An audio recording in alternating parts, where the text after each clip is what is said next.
4 दिन से नगरासू गुरुद्वारा विवाद चल रहा था, जहां 7 निहंग सिख चढ़े हुए थे, जिनमें से 3 निहंग सिख कल दोपहर तक नीचे उतर आए थे, लेकिन 4 निहंग सिखों ने वहां कब्जा जमाया हुआ था। और अब बड़ी खबर ये आ रही है कि चारों निहंग सिख गुरुद्वारे से नीचे उतर चुके हैं, यानी गुरुद्वारा उन्होंने खाली कर दिया है और प्रशासन और इन निहंग सिखों के बीच बातचीत हो गई है।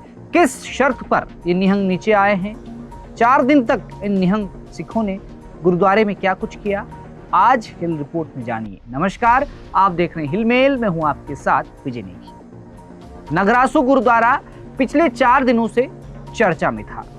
यूं तो पहाड़ों के बीच बसा ये खूबसूरत धार्मिक स्थल हर दिन ही सिख श्रद्धालुओं से भरा रहता है, लेकिन शनिवार 20 जून को इस गुरुद्वारे को तब सुर्खियां मिली जब वहां 7 निहंग कब्जा जमाए बैठ गए।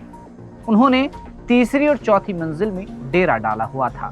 लगातार पुलिसकर्मी और निहंग सिखों के बीच बातचीत चल रही थी, लेकिन उसका कोई निष्कर्ष सामने नहीं आ रहा था।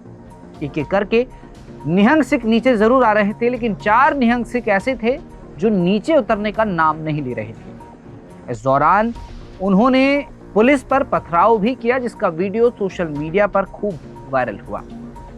जानकारी ये भी सामने आई है कि निहंग सिखों ने गुरुद्वारे की छत पर कुछ पत्थर और ईंट भी जमा किए हुए थे, और जाहिर सी बात है वही पत्थर ईंट उन्होंने पुलिस पर भी बरसाए होंगे। हालांकि उस पत्थर ईंट से पुलिस चोटिल नहीं हुई और उस दौरान उन्होंने एक निहंग सिख को भी पकड़ा था। ये बात सोमवार की है, लेकिन मंगलवार को जब पंजाब से निहंग सिखों का एक जत्था आया, तब कुछ मिनट की बातचीत के दौरान ही ये निहंग सिख जो पिछले 4 दिनों से नगरासू दमदमा साहिब गुरुद्वारे में डेरा जमाए हुए थे, इन्होंने नीचे आने का फैसला लिया और उसके बाद वो पंजाब रवाना हो गए। मंगलवार को पुलिस और प्रशासन के बड़े अधिकारियों के साथ हुई एक बहुत लंबी बातचीत के बाद निहंग सिख नीचे आने के लिए राजी हुए और अब वो पंजाब के लिए रवाना हो गए हैं। यानी पिछले 3 दिनों से प्रशासन के लिए सिरदर्द बना यह बड़ा गतिरोध अब पूरी तरह खत्म हो गया है। लेकिन सवाल ये है कि आखिर इन निहंगों ने गुरुद्वारों की छत पर कब्जा क्यों था। इसके पीछे की पूरी इनसाइड स्टोरी आपको बता देते हैं। बात बीते 16 जून की है, जब हेमकुंड साहिब की यात्रा पर जा रहे 4 निहंगों ने ऋषिकेश बद्रीनाथ राष्ट्रीय राजमार्ग पर तलवारों से जमकर तांडव मचाया था। वह कुछ यूं था कि सिर्फ गाड़ी पार्क करने को लेकर स्थानीय होटल मालिक से इन निहंगों का विवाद हो गया। देखते ही देखते बात इतनी ज्यादा बढ़ गई कि निहंगों ने अपनी तलवारें निकाल ली और स्थानीय लोगों पर हमला बोल दिया। इस अचानक हुए हमले में 4 स्थानीय युवक बुरी तरह लहूलुहान हुए। इस हिंसक झड़प में एक निहंग भी घायल हो गया। जैसे ही वारदात बढ़ी, 3 निहंग अपनी बाइकों पर सवार होकर गौचर की तरफ रफू चक्कर हो गए। इस खूनी खेल से स्थानीय लोग इतने आक्रोशित हुए कि उन्होंने 3 घंटे तक बद्रीनाथ हाईवे चक्का जाम कर दिया था। इसके बाद मुकदमा दर्ज हुआ और चारों निहंगों को गिरफ्तार किया गया, जिनका पुलिस कस्टडी में इलाज भी चल रहा है। अब उसके बाद निहंगों की एंट्री इस मामले में हुई जो नगरासू गुरुद्वारे की छत पर चढ़े। उनके 4 साथी कर्णप्रयाग में गिरफ्तार हुए, तो उनकी रिहाई की मांग को लेकर शनिवार 20 जून दोपहर को 4 अन्य निहंगों ने रुद्रप्रयाग के नगरासू स्थित गुरुद्वारा दमदमा साहिब की 4थी मंजिल पर कब्जा कर लिया।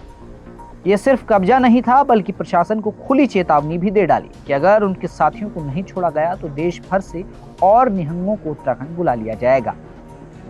अब सवाल यह है कि गुरुद्वारे मैनेजमेंट को निहंगों ने क्यों घेरा था। दरअसल ये निहंग इस बात से नाराज और असंतुष्ट थे कि जब कर्णप्रयाग में उनके साथियों को गिरफ्तार किया गया तो स्थानीय गुरुद्वारा प्रबंधन ने इस कार्रवाई पर कोई आपत्ति क्यों दर्ज नहीं कराई। मैनेजमेंट के इस ढुलमुल रवैये से नाराज होकर वो छत पर जा बैठे। खैर, गनीमत रही कि उत्तराखंड पुलिस और रुद्रप्रयाग प्रशासन ने संयम बरता और समझदारी से काम लिया।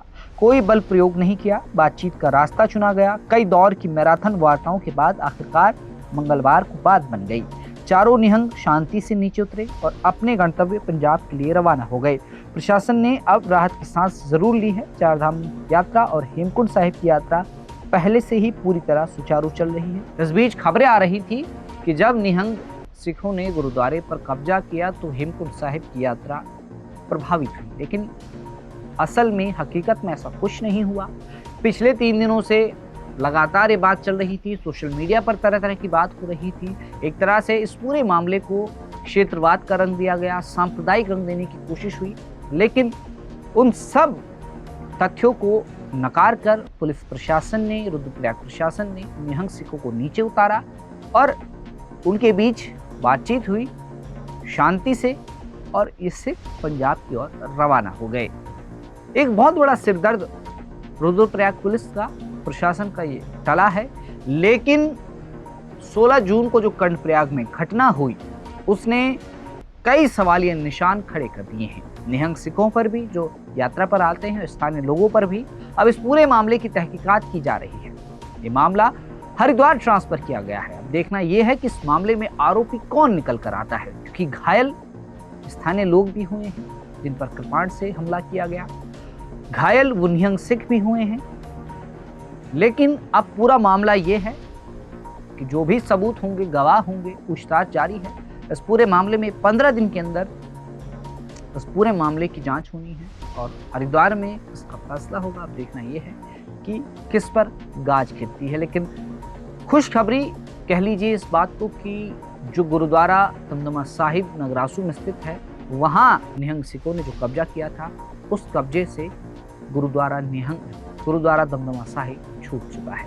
इस पूरी खबर पर आपकी क्या राय है, कमेंट में जरूर बताएं और उत्तराखंड की तमाम खबरों को देखने के लिए आप देखते रहिए हिलमेल।